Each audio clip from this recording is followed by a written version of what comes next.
we are fortunate enough to have, so Courtney, should I say the lead singer, the founder, Courtney Lou, let me get it right. Courtney Rains Lou. Yes. Right? Okay. So welcome to the show. Thank you so much for having me. You got it. We're super happy that you're here. So we're going to go all over, as I said, okay. with your band, and you brought in some of your music, so we're going to get to listen to that, and you've got an amazing history from some of the things I've read. So I want to learn about your band. I want to learn about your causes and your history and what brought your band right to become to the point where it is. Okay. You have, let's see, I'm looking at your picture. 1, 2, 3, 4, 5, 6 people in the band. Yes. Okay. So let's talk about let's get this out of the way. Let's talk about them so they know that. Yes. So I'm looking at your album cover here. Yes. And is this your newest album? That we have one album, and that's our first EP. Congratulations. 5 songs. Thank you. That's great. So we've got yourself, and Yes. you do lead vocals. Is that correct? Okay.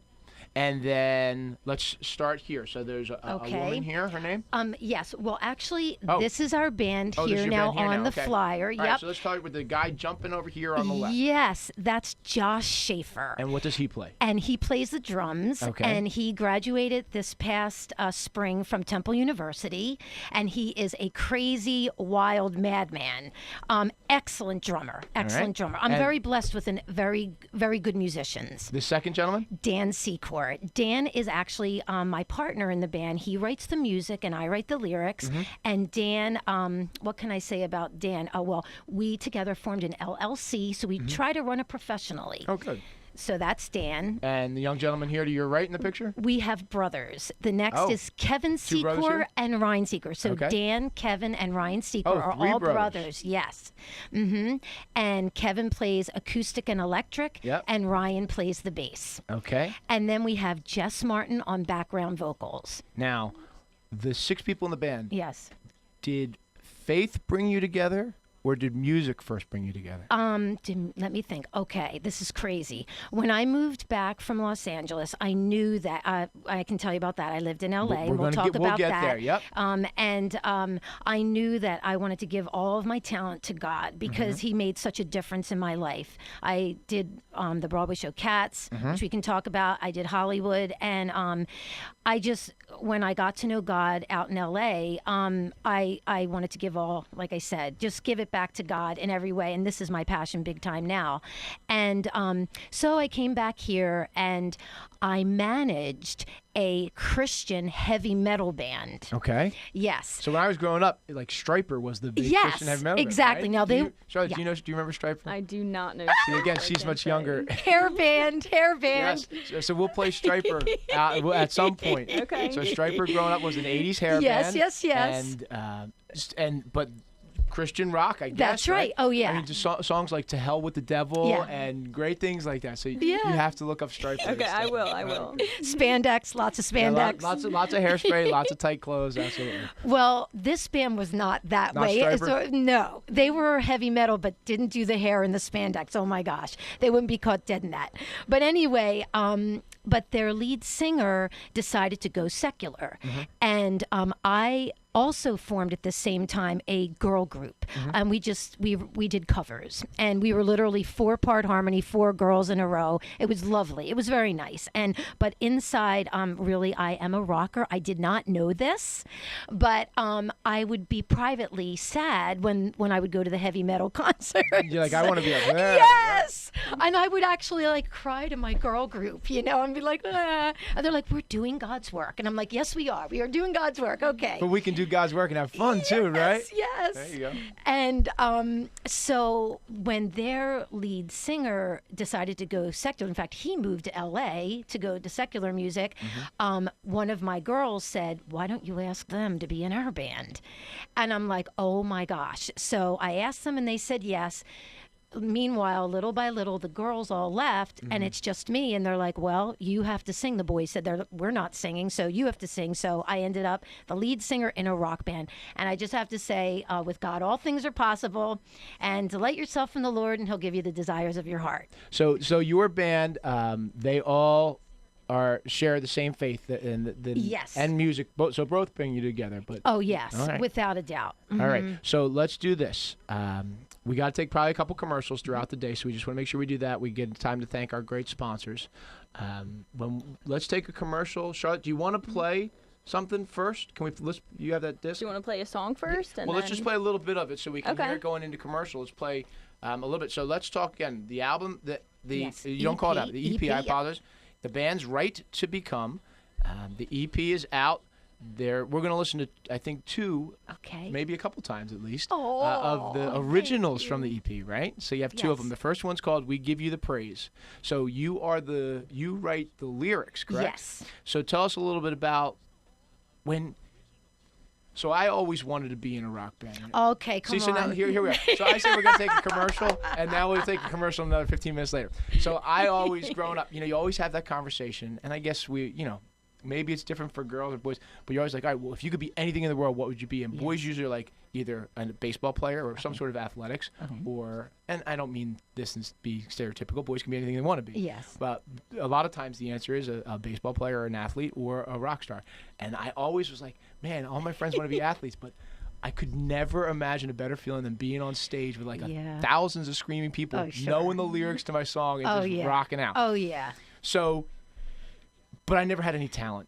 We'll see about that, And I always thought, well, how the heck do you write a song? Like, does the music come first? Do the lyrics come first? Do I have to be a poet? And then I just find somebody writing music? So when you get an inspiration for a song, do you like to listen to music first and then you go, oh, I know some lyrics that will go with this? Or do you have just like a book of lyrics and somebody plays you a music section, you go, oh, this fits. Sure. How does that come? I think that, for me, it worked in different ways. Like for the first one of our songs, Danny gave me the music, and I knew. He gave me the music. I could almost hear the lyrics. Right. I knew what I wanted it to be about. So that was one example. I think it's a gift a little bit too, And so that was for that song. But also, I can write lyrics too. So if I'm inspired, I'll go sit down and I know this is what I do. I say, okay, what do I want to say, and how do I say that musically? Because you can say something and it has a rough sound or whatever. How do I say it eloquently or musically? And you can do it that way too. So I think maybe for everyone it's different. And where does that inspiration? So 2 questions. I think I can answer the first one. If I said, where does that inspiration come from? Obviously, I guess you would go back to say, hey, it's your religious beliefs, and that's what's inspiring. But where are you when you get that inspiration? Do you wake up in the middle of the night from a sleep and go, oh, I have a lyric in my head? Or are you in the shower? Is it when you drive? Okay. A lot of people say different places give them the freedom to relax, and that's when their mind opens up and these inspirations come in. For you, is it oh yeah, I wake up in the middle of the night and I hear these 3 or 4 words I got to write down? Yeah. No, that's never been mine. I've never woken up in the middle of the night or anything like that. For me, it's a gut feeling.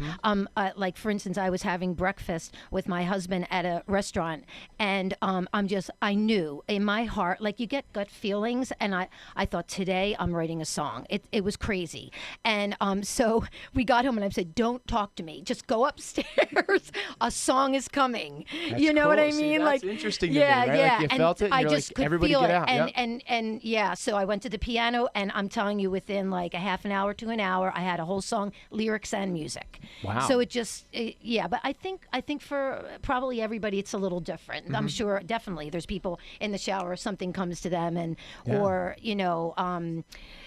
for me, it's that. It's a gut, well, at least for that song, was a gut thing. It's coming to me. I have to go. You just felt creative, right? Yeah. That's crazy. Well, I've never had that feeling, so I guess that's why I can't be a rock star, huh? I'm still waiting for that to happen. Charlotte, if something comes over to me in the next 45 minutes and I kick you out of the studio, just leave the mics open and we'll get it on tape, and then it'll be the next song. All right, good. So let's take a step back, Courtney, and talk about your roots. So are you, I don't know any of this, so are you local? Yes. I think so. Well, I grew up in Roxborough. Okay, so that's local. Roxborough, yeah. Philadelphia, yeah. Shout out to Roxborough. There you go. Yep.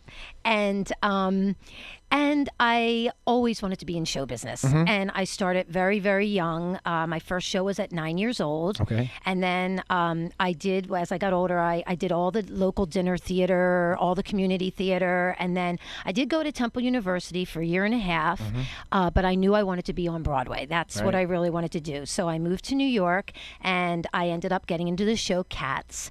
And I toured with Cats for 3 years. Wow, that's cool. I'm making a long story short. No, you can make it long. Don't worry about it. So let's talk about the Cats tour. And you mind if I ask a question? Oh, no. So when you tour for a show like that, so you're on Broadway for a while, but then you went on a tour with the show where you go around the country? I got cast out of Broadway to immediately go on the tour. Oh, okay. But it's the same director, Andrew Lloyd Webber. Everything is exactly the same. Now, I have to be honest, I've never seen Cats. Oh, that's okay. Have you seen it, Charlotte? I have not either. Some people hate it. I never know how people are going to I have a nephew who went and loved it. I know he loved it, but I've never seen it.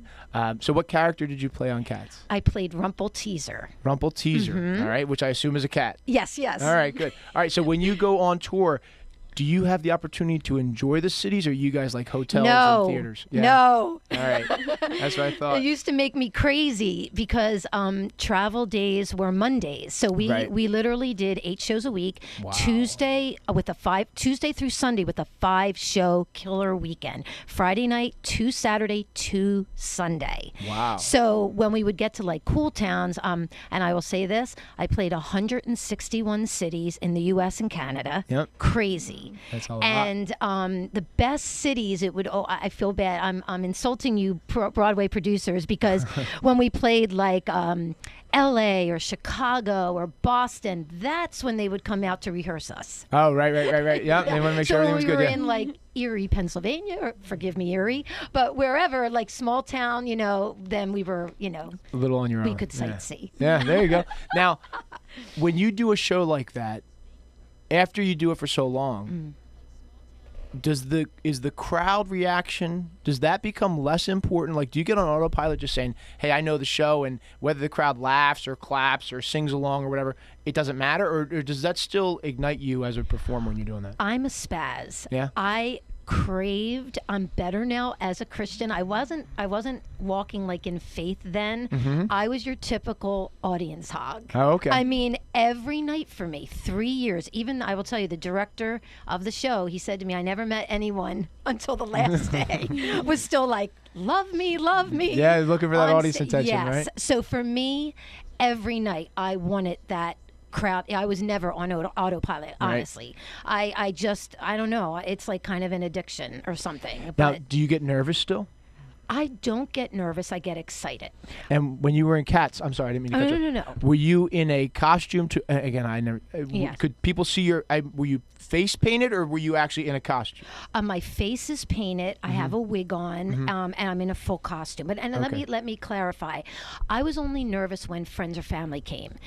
Mostly it was strangers, right. and I wasn't nervous at all. But whenever like my brother came or a friend came, then you're more nervous when you know people in the audience. Now, if does Cats have? You do get some characters get down in the audience and interact, Yes. right? Okay. Did you ever have that? Oh yeah. Okay. So did you ever get down in the audience and all of a sudden be like, "Oh my God, there's Brad Pitt," or L.A. L.A. Okay. was really amazing that way. Like kind of funny. Like we're like Doogie Howser's in the audience. Oh, right. Like, So everyone would talk about it beforehand. Yes, Yeah. Like everyone would it would get backstage of who in L.A. was in the audience for sure. That's fun. All right. So you did Cats for how many years? 3 years. 3 years. Okay. So then that finishes up, and where do you go?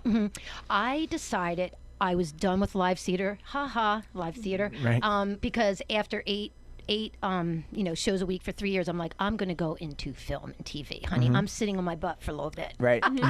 But anyway, but I'm now performing live again. But when I got to LA, a casting director knew how tiny I am because I'm 4'11". I'm not even 5 feet tall. And he called me up. It was actually Central Casting. It's like a story from, Sure. And he said, Macaulay Culkin from Home Alone is looking for a stand-in. And a stand-in is someone who sets up they stand there because I was his coloring, blonde and blue-eyed and his height, and I would stand in his place while he went to school because he had a tutor on the set. So I went down and met him on the set of The Page Master, and his parents liked me, and I did that movie with him. Then they asked me to do his next movie after that, which was The Good Son. And we flew to outside of Boston to do The Good Son. On his third film in San Francisco called Getting Even with Dad, the stunt coordinator said, you really should do stunts because you're tiny, athletic, you were a dancer. And I said, are you insane? I'm like, I am not doing stunts. No way. And he said, today you're doing a stunt. And I said, oh, actually he had to talk me into it. And he said, it's very easy. Macaulay will be chased down an escalator by a cop in the movie. You'll just play yourself with a backpack, and you'll just get pushed to the side. But you can't push an actor, so it has to be a stunt person. So I said, do I have to fall or anything? He said, no. I said, all right, I can do this. So backpack on, I got pushed. I made good money. There you go, You know what I mean? Better money as a stunt person than as a stand-up. And I thought, okay, all right. Second, then he put the word out. Oh, you know, Courtney Rainslou's a stunt girl. His name is Jack Gill. He's a big stunt coordinator in L.A. He does the Furious 8 movies, if I'm saying that right. The car. He Fast does all and that. Furious, He's Fast and Furious. He's still doing it. He was my first stunt coordinator. He got it out that I'm the stunt girl now. He, I guess, wanted to help me. And the second film, so I got a call right away to do Beverly Hills Cop 3 with Eddie Murphy. In that one, I do jump out of an amusement park ride at 105 feet, and then it went from there. So hang on. That's a huge jump. So you went from being bumped on an escalator to jumping out of a 105-foot drop. Now, no fear of heights? Yes, fear of heights. You just had to get over it real quick, right? Oh, the other stunt coordinators were laughing to tears because the director was John Landis. Now, they brought a helicopter in for an overhead shot. Now, do you know about John Landis, you know, with the whole Twilight? Right, they had an accident. Yes. So they were. Do you know that we were filming a movie and there was a horrible accident with a helicopter and one or two people died. Right, a young kid died. I do believe three people died. Oh my God. 2 children and an adult. It was a bad accident. Wow. So second film doing stunts, John Landis as director, and the helicopter came in. I'm dangling out of an amusement park ride at Great America or something in San Jose, California, white as a ghost. And the stunt, there was like another like big, I don't know, something where, you know, cameramen were up and the stuntmen were hysterical laughing at me. I was white as a ghost. Yeah. And you know, the noise of the helicopter, I'm like, I'm dead. Yep, that's it. But I survived, and then from there, I just got call after call after call, and I did it sort of like choreography. They would tell me, you have to run through this window. I would time it out like a dance move, and it went from there. For 6 years, I did stunts in LA for kids, doubling kids. So what? You sounds like you were busy doing that. What causes you to say, hey, you know what? This is not it. You mean that I don't want to do stunts anymore? Right. Okay. After 6 years, I mean, it used to be, it got worse as far as like, we want you to jump off a cliff. I'm not even joking. This was an offer I got. We want you to jump off a cliff into Lake Tahoe, holding hands with 4 other people. So I was trained well by really good stunt coordinators, and what you do is you investigate. So I called a diver, and I said, you know, I'm not a diver. I'm not. I'm just a dancer, for goodness sakes. And he said, well, I'm a cat. Hello, I'm a cat. Yeah. You know, like, and I said, what could happen? He said, well, you could break a leg. You know, he's like being serious. You know, like, how many feet? 70 feet. I'm like, okay. And he said, you could break a leg. Maybe someone else would land on you because they want 5 of us to go off and they could land on you. And they're very like matter of fact about this. And I'm like, someone land on me, broke a leg. I'm like, no, thank you. And I found that after 6 years, I was starting to get nervous. And that was an indicator for me that it's probably time to walk away. Like, you know, before I'd be like, oh, okay, sure, I can do this, you know? And I was starting to get nervous. And that was like, you know what, let me kind of wean my way out of this and move on. Yeah. So you on the flyer, it does promote that you were also you stunt doubled on Full House. Yes. Okay. So the actress's name that you stunt doubled on Full House, Jodie Sweetin. She Jodie played Sweetin. Stephanie. She played Stephanie. Right, Did you watch Full House? Of course, and Fuller House. There you go. See, now we found something that's in her wheelhouse, right? I visited Fuller House last year. Oh, that's awesome. So I'll tell you something funny. We do something fun here on the show where every once in a while through Twitter we reach out to different people, celebrities, and say, hey, call in and do something like that. And only one time have they ever called in. Now, granted, we've tweeted to the Pope and the president, like, so maybe we're not on their list. Yeah, we always start on. So, and if like there's a band coming into town that we like, we'll tweet out to, Dave Grohl or something and say, hey, call in, we're doing, promote. So one time Henry Winkler called in.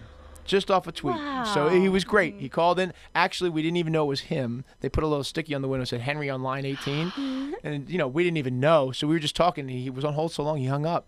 Oh, my So we had to go back on air and be like, please call back in. So he did. And he was great. Aww. But I tweeted Jodie this morning. Oh, and said that you were going to be here. Now, I wish I had the surprise that she was on the phone, but she's not. Okay. But we still got 20 minutes. Maybe she calls in. Yeah, so yeah. Oh, do you talk to the people? Like, do you still stay in touch with Macaulay Culkin or Jodie Sweetin or any of those people? Or is it just very business oriented? You're there, you're friendly when you're there, but then afterwards, right. You kind of move on. Kind of a combination. I'm really good friends with Bridget Cameron. Age-wise, Jodie was a young girl, and I'm older than her, and so sort of like a sisterly kind of thing. Sure.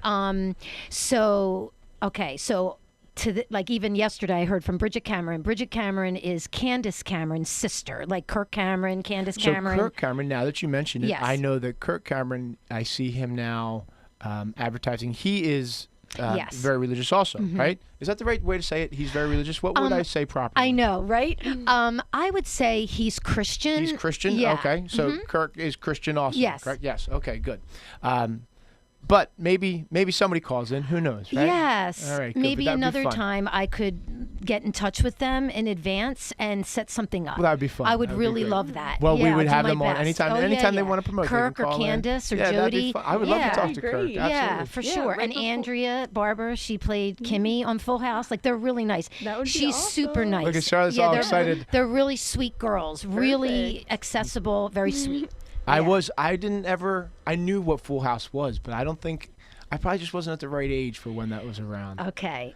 I mean, I knew, of course, I know what it was. And my age, I think. See, I was like Happy Days. Like that's why when Henry Winkler called in, this was like my idol as a kid, And here he was calling into a radio show. All right. Aww. So now we're through your stunt time. Okay.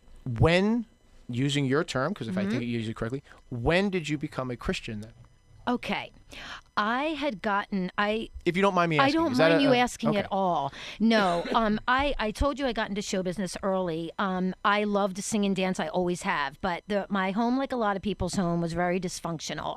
My parents divorced, very unhappy home. And show business took me away. I could be in my fantasy at the show and be somebody else as a child, like Little Red Riding Hood when I did children's theater and then in dinner theater, in The Music Man. Everything took me away. Okay.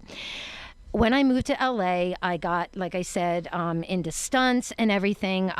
But you can only kind of run so long until your past kind of catches up with you. And some people, that's why sometimes they're into addiction and stuff. For me, really, I think show business was sort of my out, maybe my addiction. Like I said in Cats, Sure. I'm like, give me that audience approval and all. But you know what? It caught up to me. And I got really, really depressed. And I actually got Full House, and I booked Full House, but I hadn't done the show yet. I came home to Pennsylvania for Christmas because I'm from here, and my sister, who was a Christian, my mom and my sister, well, mostly my mom, was shocked that I was depressed. You just got Full House, Right. like, why are you so depressed? And I'm like, it doesn't mean anything. Like, I've done this. I've met celebrities. Who cares? Like, really, like, it doesn't change how depressed I am inside.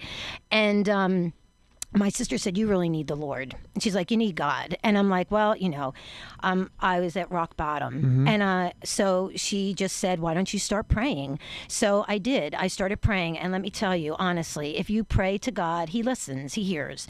And I prayed in Jesus' name. I believe in Jesus with all my heart. Now, at the time, I just took that step of faith, and that was it. He just started sending people into my life who knew him. I got to LA. I started going to a church. I never been to church. I grew up Catholic, but I wasn't attending. I went to a church, and they were clapping, praise the Lord, praise the Lord. I'm just like, man, like this God, he's there. He's alive. He's good. And so that was it. That was it for me. And also, like, I will say this, I love my dad so much, but he left when we were young. And so God says you can call him Father. And he more than makes up for what I lost here. So I need to ask you two questions. Yes. From what you just said. Okay. And if they make you uncomfortable, just let me know. That's okay. So you said your sister said to you, you need God. When she said that to you, did that sound crazy or strange, or did it sound right at the time? No, it neither one. I was just so depressed and down that I was willing to try anything. That kind of where I was. And I'm like, sure, why not? Nothing else. Yeah. And she said, you need to pray. Yeah. Do you remember that first prayer after that conversation with your sister? Like, do you remember going? Yes. I went to my room and I just sat alone and just kind of. Yeah. Well, I can tell you exactly what happened. I prayed it, didn't think much of it. To tell you the truth, it was in front of the Christmas tree. We prayed, didn't think too much of it. But what happened was, that next day I had to go to the airport to go back to Los Angeles. And I said, I'm going to just run into the bookstore to get some magazines because it's a 6-7 hour trip to Los Angeles. Sure. And this is what happened. I went in and I picked up Newsweek and Time. And on the cover of Newsweek was, Where is God? On the cover of Time, Who is God?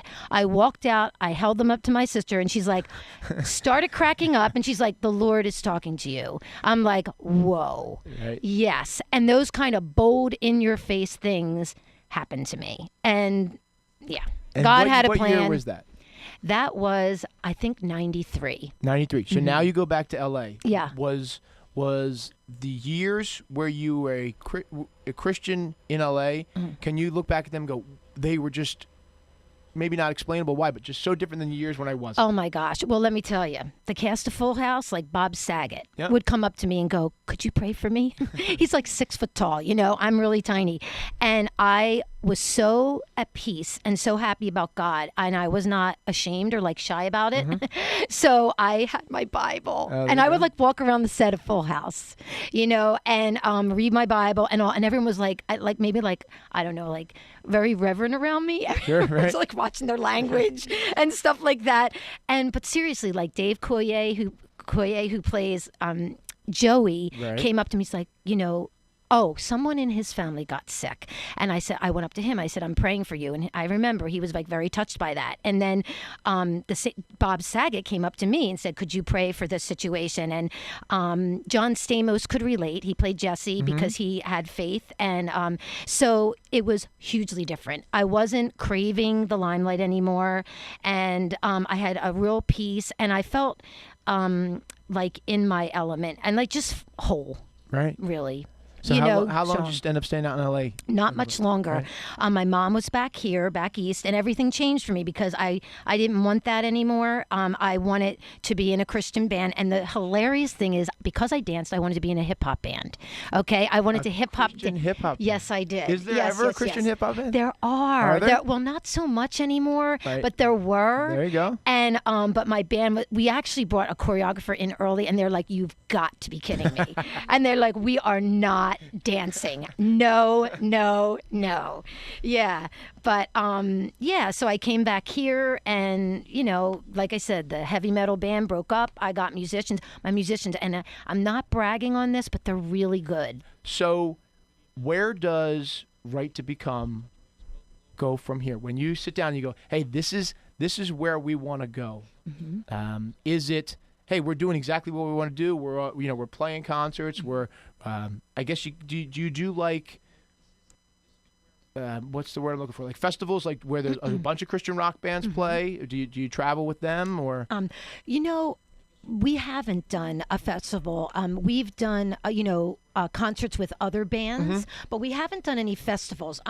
Someone came out and said that they knew someone at our last concert, actually, who works at Creation Fest, which is a big festival, a big Christian festival, and they. You're shaking your head. Yes, you know. Yeah, I've heard of it. Yeah, and they said, you really should be playing there, and I'm going to give my CD to my brother-in-law who works there, that kind of thing. So, but what can I say? Like, clearly, I'm ambitious naturally. I have that gene in me, but I have to slow down and just be in God's will and just trust God, and He surprises us. So I really don't know where He's going to take us, but I just, want to follow Him each day and just because the Bible says one day at a time, just today. So just today, I just want to make sure I'm in His will. And before I forget, I want to thank Charlotte and you, Chris, for having me and on the show and playing our music. It's amazing of you. I really, really, really want to thank you for that. I see you have some notes, so let's make sure we get to everything. Oh, so yes, let's talk band websites. Yeah. If somebody wants to get your music, let's do all of those promotions to make sure we get everything. Okay. Well, our band website is righttobecome.com. It's just like it sounds, righttobecome.com, and we're on Facebook too. And if somebody wants to get music from Right to Become, some of the songs we've heard, is it through your website they can do that? Yes, through our .com, righttobecome.com. Righttobecome.com. So what is when you go home and you're not listening to your own music? Okay. What do you listen to? Is there a band that you listen to? Is there a genre? Okay, I like all genres, pretty much, depending my mood, right? Like a lot of people. Pretty much, I tend to go to the worship music because I love like R&B. Actually, I really love R&B and hip hop. We're gonna get you to do it. You have to incorporate some hip hop into one of your songs. I mean, yes, I'm wearing them down. Trust me, from the picture I'm wearing I see my of your rock band bandmates, down. they look like they could do some dance moves. They could, there, right? In fact, I'll give you a little bit of information. I have them doing the Jackson 5. I like that. This That's coming good. Friday night. Very I have them nice. doing the Jackson 5 intro. Yes. That's good. Now, one more question for you. We're right at 2:00. First concert you ever saw? Duran. That's a pretty good one. That's a pretty good one on firsts, right? Charlotte's first was In Sync. In Sync, right? Mine was Billy Idol. So, there we go. Yes. All right, excellent. Well, look, we've made a new friend of the show, Courtney. Thank you very much for coming on. Once on the show, always welcome. All right, call in, come back. It doesn't have to be a full hour, but if you got a new song coming out, give us a shout, and we'll play it, and you can promote. Thank you. All right, and we are going to lean on you to get someone from the Full House on this show to make sure the streams come true. I'm happy to do it. All right, I'm happy to do it. All right, everybody, thanks for listening to Yardley Burr on Air. We'll talk to you in a week.